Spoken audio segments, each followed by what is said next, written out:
Children of God, may hapon. May adlaw sa inyo, children of God. Have a great day. Kumusta man ka karon? Balakan sad ka. Ngano naman sad, children of God. Pwede man na mawala imong kabalaka kay naaman tay Ginoo. Ayaw limti nga naa si Jesus Christ. Nagulat nimo. Ngano mabalaka man ka? Ngano mahadlok man ka kay na kay situation nga wa ka kabalon sa solusyon. Basaha ang Holy Bible, children of God. Naa diri tanan solusyon, naa diri sa Holy Bible, no? Ayaw pagkabalaka.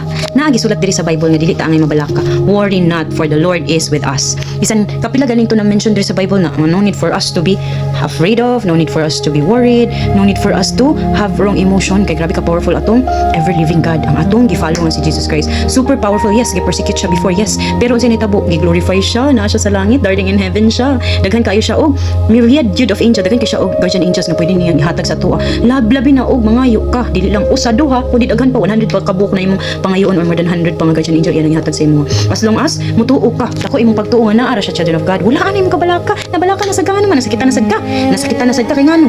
Wala na mo, giminaw na sad ka sa iyan. No, don't think about that. Ibaling imong atensyon sa Ginoo. No, i-divert na to atong atensyon sa atong Ginoo kay naa sa iya ang tanan. Ang imong gipangita diri sa kalibutan, more than pa na iyahan ng ma-supply sa imo, iyahan ng mahatag sa imo. More than that pa nga kalipay nga imong gipangita sa kalibutan, iya mahatag sa imong children of God. No, I'm not living testimony regarding about that. No, so wala na ko nag-worry. Bahala na og ako na lang mga igsuon na nabilin sa ko, akong always ang mabilin sa ko. Wala na ang mga ubang tao diya. I don't care as long as I have my Jesus Christ with me. Siya ang ako ang kusog, siya ang akong tanan, si Jesus Christ lamang. So ikaw po, children of God, ayaw pagduha-duha og salig sa atong Ginoo kay siya raman ang atong redeemer, siya raman ang makaluwas sa tuwa, siya raman makatag sa atong tanan natong mga gusto. No, as long as imo i-best friend si Jesus Christ, imo siyang higalaon ba, imo siyang kana bitaw nagkuan ka, naglong kag isa ka friend, naglong kag isa ka uyab, ngano mangita pa man ta sa laing tawanan, ana naman si Lord God, si Jesus Christ, nagulat raman siya sa atoa. So we receive him today before the end, the day will gonna end. No, we'll receive Jesus Christ, especially if you wake up each day. First thing in the morning, we should receive Jesus Christ. Aron dito surong-surong sa kaaway, dili ka hunghungan og mga bakak sa kaaway, children of God. Mga bakak nga makaingon ka nga kanang di ka worthy, na bino-binoangan lang ka, gibasta-basta lang ka, gi-cheat lang ka. No need to think about it. No need to think about it. Kaya nga no, in the first place, dito ang may masuko sa isa ka person. Kaya nga no, nagpagamit rin sila sa kaaway sa Ginoo.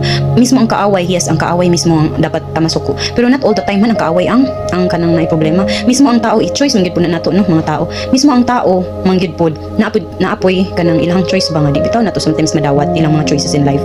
So wala tay mabuhat. So kung dili man ka na gikan sa kaaway ang kanang nahitabo sa imo, ha, it's partly because of you, children of God. Kay naay angay usabon sa imong personality, naay angay usabon sa imong children of God.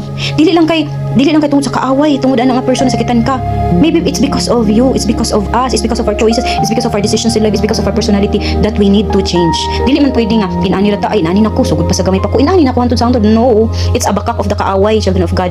We have to change for good. Dili we have to change for bad. We have to change for good. Especially if kabalo ka nga di man gini manglungtad sa ako nga mga butang, mawala man gid ni nga kanang kuan sa kuha kaning yes kalipay inana. Mawala man gid certain kalipay sa kuha. Nganong gakawala man ni? It's because there's something have to change in you. No, dili ta perfect, yes, but our God is perfect and we can become perfect once we will follow the commands of God. Kay perfect man atong Ginoo. Dili ta perfect kung mapakasala pagyapon ta, pero kung ato nang likayan nga makabuhat og mga wickedness, foolishness, ug unsa pa dihang mga batasan sa demonyo o batasan sa Satanas, no, kung di na nimo i-change, so wala gyapon mitabo sa imong children of God. No, dili gyapon ka makalive righteously, live holy, no, live like Jesus. So ikaw mismo is a challenge for us today and every day of our lives to live like Jesus. Unsa batasan ni Jesus kana na lang gyud ang atong buhaton. Unsa batasan ni Jesus nga iyahang love ang tanan tao pero iyang hate ang tanan sala. Kana dapat hate na to tanan kasi klase nga sala, maski pa nag white lies pa na diya, black lies, pink lies pa na diya, baka pa na diya, or bisan unsa nga klase nga sala. No? We have to hate them, but we have to love all the people around the world because we are children of God. No? Now, we'll receive him na. No? Without further ado, oh yes, we have to receive Jesus Christ today, and let's receive it. Let's receive Jesus Christ together by saying, Jesus Christ, forgive us from all our sins and shortcomings. We have done wrong through our own words, our own actions, and our own thoughts. From now on, Jesus, we receive you in our lives as our personal Lord and Savior. We love you, Jesus, and thank you very much. Now, our Bible verse for today probably might be this message. We're going to help you today's emotions of yours. So, di ka mag-imot-imot ni children of God. Ayaw na pag kanang hunahuna og mga kaguol diha, ihatag igdaig na sa Ginoo kay tagaan kanyang solusyon na. And read the Bible because there's the solution in here. And before you read, you will declare it to yourself na imong gyud siyang masabtan in Jesus name, Jesus mighty name. Na imong Holy Spirit, makaon niya sa Holy Spirit, and then ma-discern sa imong Holy Spirit unsay maayo nga pasabot ani na Bible verse nga imong encounter today. And our Bible verse for today comes from the book of, diri na ko usually ha sa likod dapit. So it comes from the book of Luke. Wow, hallelujah.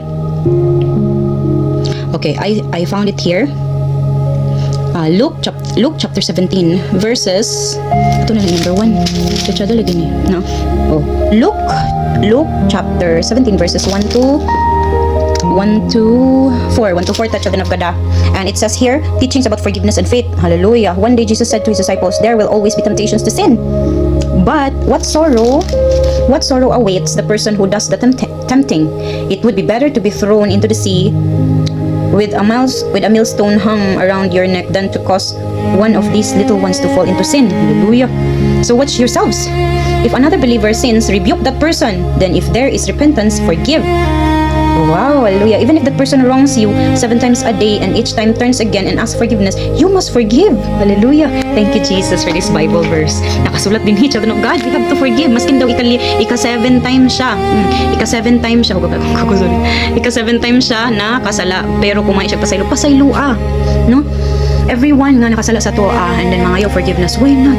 Makakatag magay forgiveness ang Ginoo siya. Nakita pa tao rata nga mabiniling pagyud ta, taas pagyud kaayo pride, no walaan na kay character na ni Satanas. Ayaw pagpaka liwat ni Satanas, children of God, liwat na dapat ni Jesus Christ. See, si Jesus Christ mismo ni imon, even if that person wrongs you 7 times a day and each time turns again and asks forgiveness, you must forgive until such time na kanang sige pa pasaylo sa imuha, no? Maka ma-realize ra na niya nga dili na gyud niya buhaton kay every time makasala siya sige na siya i-forgive. So gakaulaw na siya, maulaw man gyud ta kay tao ra man ta, no? Naman gyud gyapon kay kaulaw. So ang kaulaw okay ra na arong emotion man gyud pod ng kaulaw, pero kung maulaw ka nga makasala ka, that's a good shame. Pero kung maulaw ka kay wani mo na gibuhat nga nagpakasala ka, wa na di na mao kuan na siya kanang dili na siya gadli nga shame. So again, children of God, kung kinsa may nakasala sa imo nakadugmok sa imo kasing-kasing then forgive. Bahala na si Lord, diba? Si Lord na gyud ang bahala matag sa iyong life lesson ana. So kita wala na tay angay pakalbalakan pa chill lang ta, children of God. So the lesson for us today and the challenge for us today's Bible verse is forgiveness and faith, no? Forgiveness and faith. There will always be temptations to sin. Naragin na sa palibot, yes. Naragin na sa palibot. But what sorrow awaits the person who does the tempting? Unsa gyud mahitabo sa tao nga manintal, no? Naagi something bad. Either kung wala sa iyaha, na siyang loved ones mahitabo. So, loy kay no, kung magpakasala